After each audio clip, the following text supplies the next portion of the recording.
கர்த்தருடைய பரிசுத்த நாமத்துக்கு மகிமை உண்டாவதாக.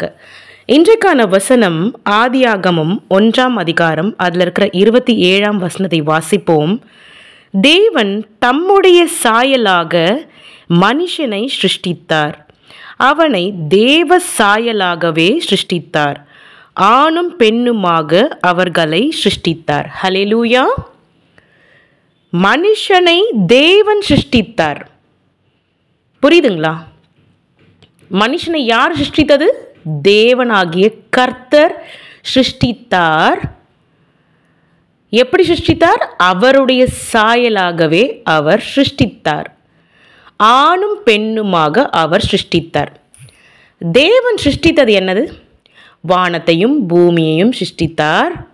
அதுக்கப்புறம் விலங்குகளை சிருஷ்டித்தார், நட்சத்திரங்களை உண்டு பண்ணினார், பிளானட்ஸை உண்டு பண்ணினார், காட்டு மிருகங்கள், நாட்டு மிருகங்கள், ஜலத்தின் மச்சங்கள், இப்படியாக நிறைய ஊரும் பிராணிகள், என்னென்ன விலங்கு இந்த பூமியில் என்னென்னலாம் உயிர் வாழுதோ அது எல்லாமே தேவனாகிய கர்த்தர், மரம் செடி கொடி எல்லாவற்றையும் சிருஷ்டித்தார். சரிங்களா? கடைசியில் என்ன பண்ணுறாரு? மனுஷனை அவருடைய சாயலில் சிருஷ்டிக்கணும்னு ஆசைப்பட்டு சிருஷ்டித்திருக்கிறார். இது எல்லாவற்றையும் சிருஷ்டித்த தேவனாகிய கர்த்தர் எந்த மதத்தையும் சிருஷ்டிக்கவில்லை, எந்த ஜாதியையும் சிருஷ்டிக்கவில்லை. ஹல்லேலூயா. ஆண்டவர் உண்டு பண்ணினதில் அருமையாக உண்டு பண்ணியிருக்கிறார். ஆனால் ஆண்டவர் உண்டு பண்ணாதது எது? ஜாதியோ மதமோ. ஹல்லேலூயா. கர்த்தருக்கு கொடாக்கொடி நன்றி. We should be very clear. இந்த பூமியில் வாழ்கிற ஒவ்வொரு மனிதர்களும் என்ன புரிந்து கொள்ள வேண்டும்னா, ஆண்டவர் என்னெல்லாம் சிருஷ்டித்தார், இதுதான் சிருஷ்டித்தார்.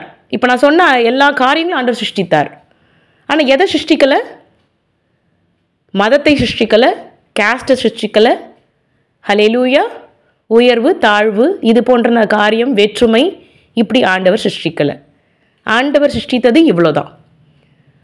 ஆண்டவர் சிருஷ்டித்ததை தவிர மற்ற காரியங்கள்லாம் இருக்குன்னு சொன்னால், ஹல்லேலூயா, இந்த கேஸ்ட்டு ரிலீஜியன் இப்படியாக இருக்கிறதுன்னு சொன்னால் அது என்னது? மனுஷன் உண்டு பண்ணினது. ஹல்லேலூயா. இப்போ கர்த்தராகி இயேசு கிறிஸ்து, இயேசுவை பின்பற்றுகிற பிள்ளைகள் கிறிஸ்தவர்கள் அப்படின்னு சொல்கிறாங்க. ஹல்லேலூயா. இயேசுவை பின்பற்றினதுனால கிறிஸ்தவர்கள்னு சொல்கிறாங்க. நான் என்ன சொல்கிறேன்? இந்த கிறிஸ்தவர்கள் அப்படிங்கிறது சாத்தானுடைய டாக்ட்ரின், சாத்தானுடைய சுவிசேஷம். கிறிஸ்தவர்கள் அப்படிங்கிறதே சாத்தானுடைய சுவிசேஷம். மனிதர்களை இப்படியாக பேச வைத்துட்டான். அதில் தான் அந்த வேற்றுமை வந்து விட்டது. ஹல்லேலூயா. நான் என்ன சொல்கிறேன்? வானத்தையும் பூமியையும் படைத்தது தேவனாகிய கர்த்தர், ஏகோவா தேவன். ஹல்லேலூயா. ஏகோவா தேவன் வானத்தையும் பூமியும் கர்த்தராகி இயேசு கிறிஸ்து, கர்த்தர் தாங்க இயேசு கிறிஸ்து, கர்த்தர் சிருஷ்டித்திருக்கிறார். ஹல்லேலூயா. வானத்தையும் பூமியையும் உண்டு பண்ணியிருக்கிறார். ஃபஸ்ட்டு பாயிண்டே ஆதியாகமத்தில், நம்மளுடைய வேதாகமத்தில் இருக்கிற வசனம், வானத்தையும் பூமியையும் சிருஷ்டித்தார்.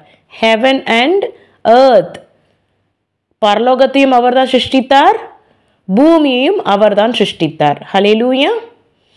அப்படி இருக்கும் பொழுது தேவனாகிய கர்த்தரை நம்ம பின்பற்ற பிள்ளைகளாக இருப்போம் என்று சொன்னால், இங்கு கிறிஸ்டியானிட்டின்னு அப்படின்னு ஒன்று போடப்பட்டு பிரிச்சாச்சு.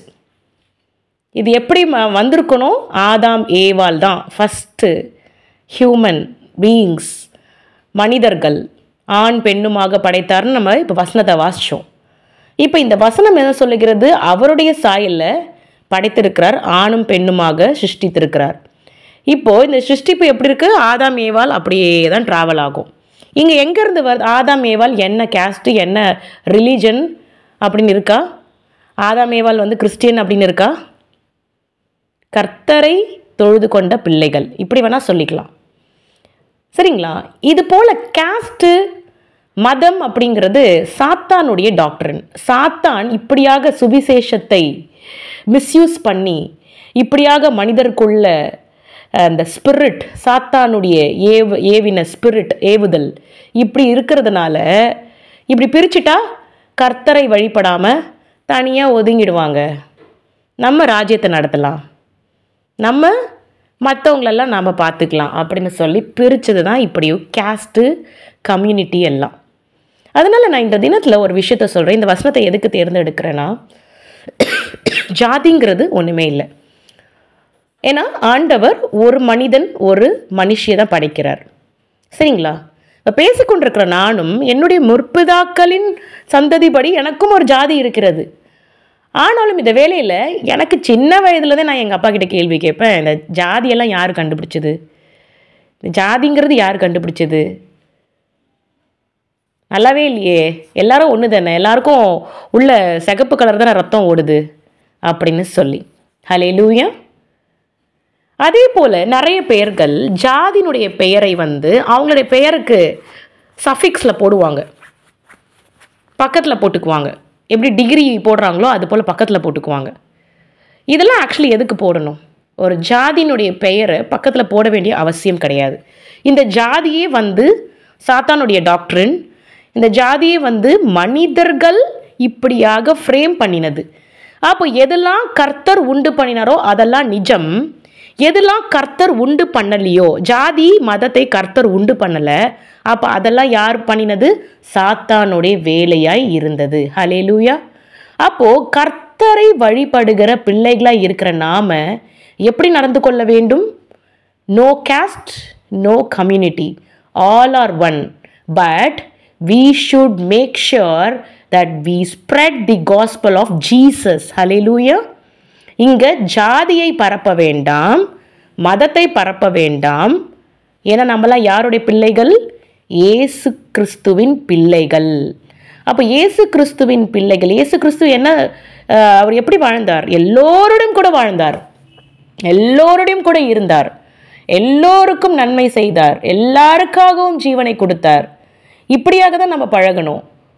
சரிங்களா? நீங்கள் எந்த ஜாதின்னு கேட்கக்கூடாது, நீங்கள் எந்த கம்யூனிட்டின்னு கேட்டுட்டு அப்புறம் நம்ம ஜாதி அப்படின்னு சொல்லி ஒட்டி உறவாடுறது, உயர்ந்த ஜாதினா ஒட்டி உறவாடுறது, தாழ்ந்த ஜாதினா உறவாடுறதில்ல. இங்கே யார் பிரித்தது? ஆதாமுடைய மனைவி என்ன ஜாதின்னு ஆதாம் தெரியாமல் தான் கட்டிக்கிட்டு, ஒரே ஒரு மனுஷி தான். இங்கே ஜாதியே கிடையாது.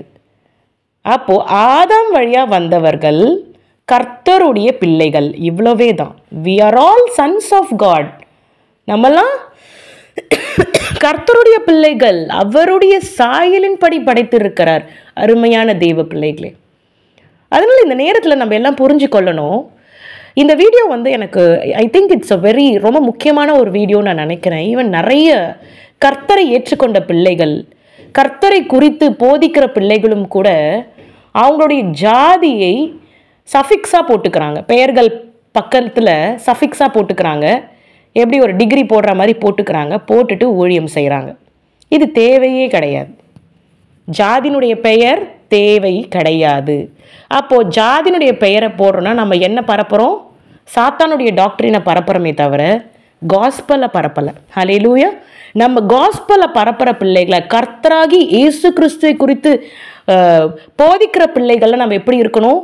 இயேசு கிறிஸ்துவை பின்பற்றுங்கள், இயேசு கிறிஸ்துவை உங்கள் சொந்த ரட்சகராக ஏற்றுக்கொள்ளுங்கள் அப்படின்னு சொல்லி நம்மளுடைய பெயருக்கு பக்கத்தில் ஜாதி வரக்கூடாது. கரெக்டுங்களா? ஆனால் நிறைய கர்த்தரை ஏற்றுக்கொண்ட பிள்ளைகள், கர்த்தரை விசுவாசிக்கிற பிள்ளைகள், கர்த்தருக்காக சபைகளை கட்டி ஊழியம் செய்கிற பிள்ளைகளும் இப்படியாக ஜாதி பெயரை போட்டுக்கொண்டு இருக்கிறார்கள். இது மிகவும் மிகவும் மிகவும் தவறு.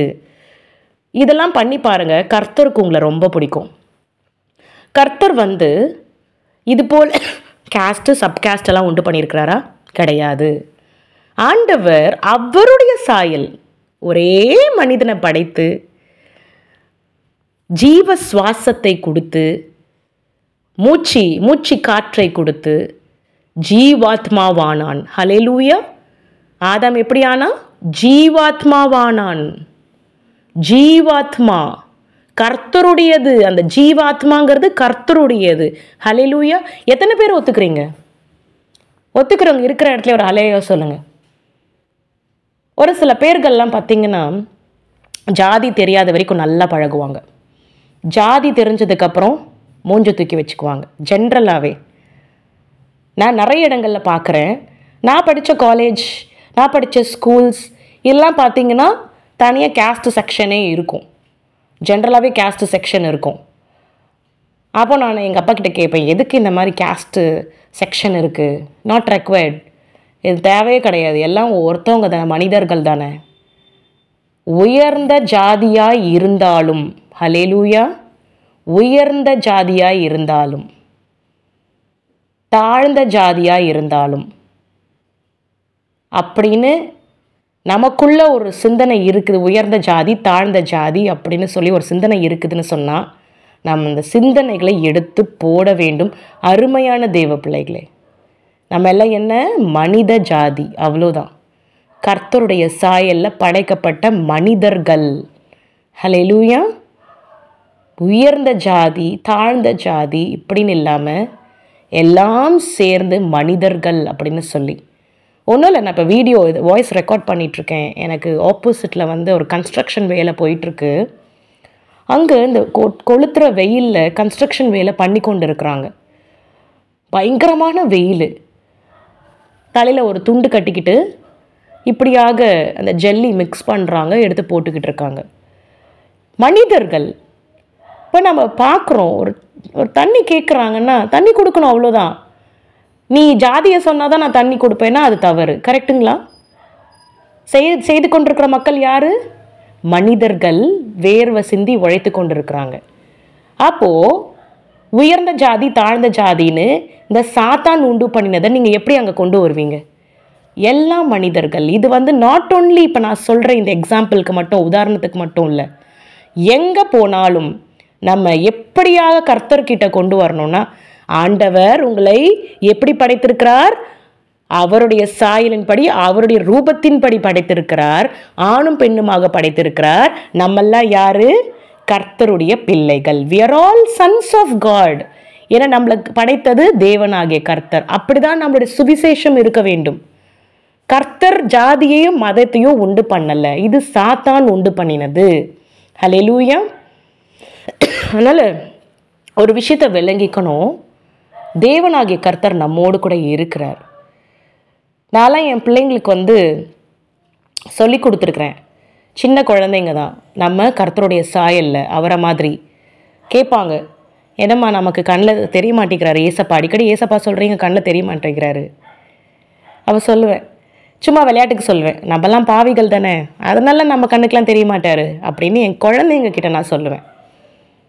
ஆவியானவர் எங்கேயும் இருக்கிறார், நம்ம கண்களில் தெரிய மாட்டார், ஏன்னா அவர் வெளிச்சமாய் இருக்கிறார். நான் அதையும் சொல்லியிருக்கேன் என் பிள்ளைங்க கிட்ட. ஆக மொத்தத்தில் நம்ம இந்த பூமியில் வாழும் பொழுது எப்படியாக வாழ வேண்டும்? நம்மளுடைய ஜாதியின் பெயரை நம்ம பெயருக்கு பக்கத்தில் போட்டுக்கிட்டு இப்படியாக வாழக்கூடாது. ஹல்லேலூயா. இப்படியாக வாழாமல் எல்லாம் ஒன்றிணைத்து ஒரே ஐக்கியத்தின்படி நமக்கு இருக்கிற ஒரே டவர் யார்? ஒரே டவர். இங்கே பிஎஸ்என்எல், ஏர்டெல், வோடஃபோன் இப்படியெல்லாம் டவர் கிடையாது. நமக்கு இருக்கிற டவர், ஒரே டவர் யார்? யெஷுவா. யெஷுவா மட்டும்தான். அந்த டவரில் இருக்கிற வல்லமை என்னது? மிகப்பெரிய வல்லமை. அப்போது நம்ம எங்கெங்கே உலகத்தில் வேறு கண்ட்ரீஸில் எத்தனையோ பிள்ளைகள் இருக்காங்க, ஆனால் நம்ம ஒரே நாமத்தினால இணைக்கப்படுகிறோம். அதுதான் வந்து உயர்ந்தது. அதுதான் உயர்ந்தது. நான் பெருமையாக சொல்லுவேன், ஏசப்பா கூட இருக்கிறது உயர்ந்தது. ஏசப்பாவை சொந்த இரட்சகராய் ஏற்றுக்கொள்வது உயர்ந்தது. இங்கே ஜாதி மதம் பேதம் நிறம் கருப்பு வெள்ளை இதெல்லாம் எதுவுமே கிடையாது. கர்த்தர் நீ கருப்பாக இருக்க நான் உன்னை ஏற்றுக்க மாட்டேன்னு சொல்லுவாரா? ஹல்லேலூயா. கருப்பையும் அவர் தான் படைச்சிருக்கிறாரு, வெள்ளையும் அவர் தான் படைச்சிருக்கிறாரு. எல்லா நிறமும் அவருக்கு பிடிக்கும்.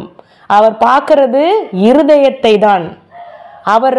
அவர் எப்படி பயந்து நடந்துக்கிறாங்க, எப்படி கீழ்ப்படுகிறாங்க, எப்படி நீதிமானாக வாழ்கிறாங்க, பாவம் செய்யாமல் இருக்கிறாங்களா, பயபக்தியாக இருக்கிறாங்களா, அவர் மேலே அவரை நம்பி இருக்கிறாங்களா, அவரை விசுவாசிக்கிறாங்களா, இப்படி தான் பார்ப்பாரே தவிர கருப்பு சிகப்பு குள்ளம் ஹைட்டு இப்படியெல்லாம் ஆண்டவர் பார்க்குறவர் கிடையாது. அதனால் நமக்கு இன்று தினத்தில் ஒரு விஷயத்தை ஒப்பு கொடுப்போம் தேவனாகிய கர்த்தர்கிட்ட. ஆண்டவரே, நாங்கள் ஜாதி மதம் இல்லாமல் எல்லாரும் ஒரு டவரில் கனெக்ட் ஆகும். அந்த டவர் என்னது? ஏசுவா என்கிற டவர். இங்கே நாங்கள் எங்களுடைய கேஸ்ட்டை வந்து பொருட்படுத்த மாட்டோம், கேஸ்ட்டை போட மாட்டோம், நாங்கள் இந்த கேஸ்டினுடைய இதை வந்து ஸ்ப்ரெட் பண்ண மாட்டோம் அப்படின்னு சொல்லி முடிவெடுத்து நிறைய போதகர்கள் அவங்களுடைய கம்யூனிட்டியை வெளிப்படுத்தி இப்படியாக செய்யலாம். இது வந்து டோட்டலி சாத்தானுடைய டாக்டரின் பொழுது எப்படி வந்து ஒரு போதகர் வந்து அந்த ஜாதியை வந்து முன்ன கொண்டு வருவாங்க? சாத்தானுடைய டாக்டரின் அப்படின்னும் பொழுது அந்த ஜாதியே அங்கே வரக்கூடாது. ஹல்லேலூயா. கர்த்தர் கொடாக்கொடி நன்றி. இப்போ என்னை கேட்டால் கிறிஸ்டியன்னு, இப்போ நீங்கள் கிறிஸ்டியனா ஹிந்துவான்னு கேட்டால் என்னுடைய தெய்வம் ஏசப்பா அப்படின்னு தான் நான் சொல்லிக்கிட்டு வரேன். என்னோடய தெய்வம் ஏசப்பா. இங்கே கிறிஸ்டியனு ஹிந்து அப்படிங்கிறதுக்கு இடமே கிடையாது. இது சாத்தான் உண்டு பண்ணினது. அதனால் நம்ம இனிமேல் இந்த கிறிஸ்டியன் ஹிந்து முஸ்லீமுங்கிறதே தேவையில்லை. என்னுடைய சொந்த இரட்சகர் கர்த்தர், அவ்வளவே தான். சரிங்களா? இப்படியே நம்ம பழகிட்டோன்னு சொன்னால் ஜாதியே இல்லாமல் ஒரே தெய்வத்தை வழிபடுகிற மக்களாய் மாறிவிடுவோம். அருமையான தெய்வ பிள்ளைகளே, கர்த்தர் நம்மோடு கூட இருப்பார். கர்த்தர் நம்மை ஆசிர்வதிக்கவே ஆசிர்வதித்து பலுகி பெருக செய்வார். ஹல்லேலூயா. கர்த்தருக்கு கொடாக்கொடி நன்றி. இயேசுவின் ரத்தம் ஜெயம், இயேசுவின் ரத்தம் ஜெயம், இயேசுவின் ரத்தம் ஜெயம். ஹல்லேலூயா.